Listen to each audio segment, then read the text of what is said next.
Good evening, my name is Michael. I'm the DC of Training at the Mountain Unit, and tonight we're going to be talking about what kind of equipment is required when we go out on a land search.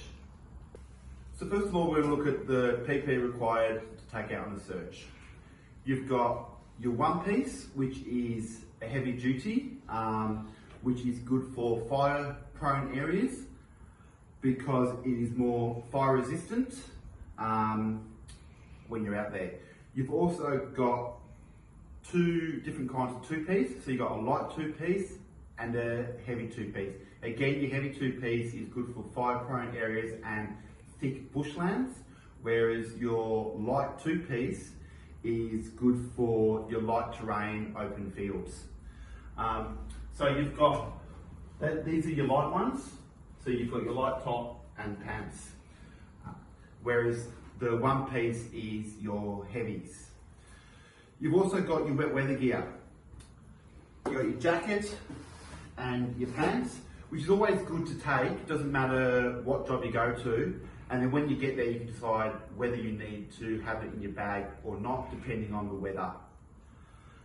You've also got the three different kinds of hats. So you've got your beanie for cold, winter searches.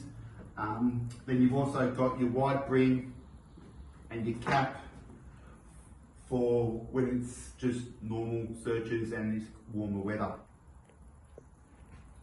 So now we'll look at your shoes. So you've got hiking shoes, which is good, got really good grip on the bottom of them. Good for hiking and bush terrain. They just a lot better than wearing your normal everyday SES boots. They're also good for really steep terrain as well because of the grip. Obviously also with boots, spare pair of laces for them because you never know when your laces are going to break.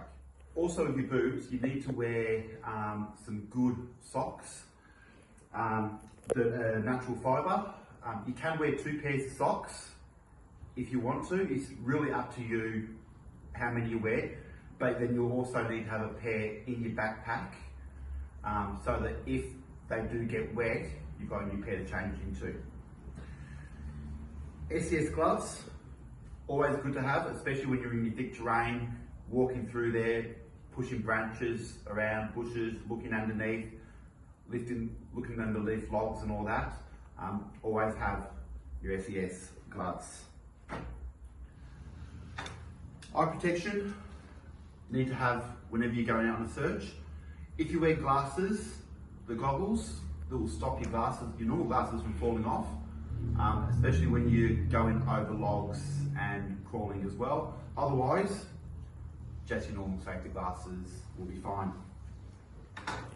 The other thing, if it is winter, freezing cold, you might want to wear thermals, just to give you that little bit of extra warmth. Okay, so let's look at what actually goes inside the bag for when you go on a land search. So you've got the backpack. It doesn't have to be an SES one. Obviously, if you've got SES ones, use those. You've got your 3 litres of water. So in here, in the backpack, there is actual space to put the bag of water in there. And the clip comes out, connects to the strap of the bag, and it's a lot easier just to drink some water while you're walking. So that's your 3 litre water. So it's recommended that you take between 2 to 3 litres of water.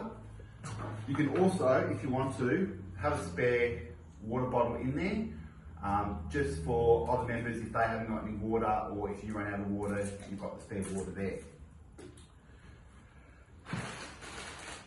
You've got your spare pair of socks, always good to keep in a Ziploc bag, just in case the bag does get wet, your socks aren't going to get wet. Okay, so you've got pocket knives. Now, everyone's got their own different kinds of pocket knives. It doesn't really matter. So you've got your little Swiss pocket knives or your bigger ones with the pliers. Most people have these on their belt when they're going. but they can go in the bag as well, and it's just good to have just in case you need them, if there's stuff in the way that you need to cut and keep on moving. Snacks. Probably want to have a variety of snacks in your bag. Most units have little snack packs that they can just grab and take with them. Might have some music bars or the snacks in there, but you can also take whatever other ones you want, whether you want to take some boiled lollies or just even normal lollies. Just take whatever you want to take, what suits you for obviously what you eat. Most of the time when you're on the search, if you're there with the police or anyone like that, they normally have boxes of fruit as well. Always a good idea just to grab an apple, banana, whatever there is there, just to keep going along the way. Torches. So again, you've got torches with the belt strap on that you can connect to your belt, and you've got torches without. Just keep them in your bag. You don't know how long you're going to be there, but also if you've got big trees there that you actually need to look inside, use the torch, just shine it in there, see what's in there, because you never know what you're going to miss when you're in there. Obviously with your torches, spare batteries.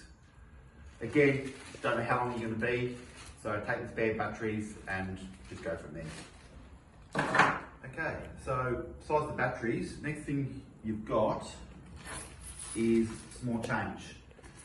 You don't need a lot of small change, but you don't know where you're going to be, whether you need to, if your phones aren't working or radio's not working, if you need to make any phone calls or anything to do it that way.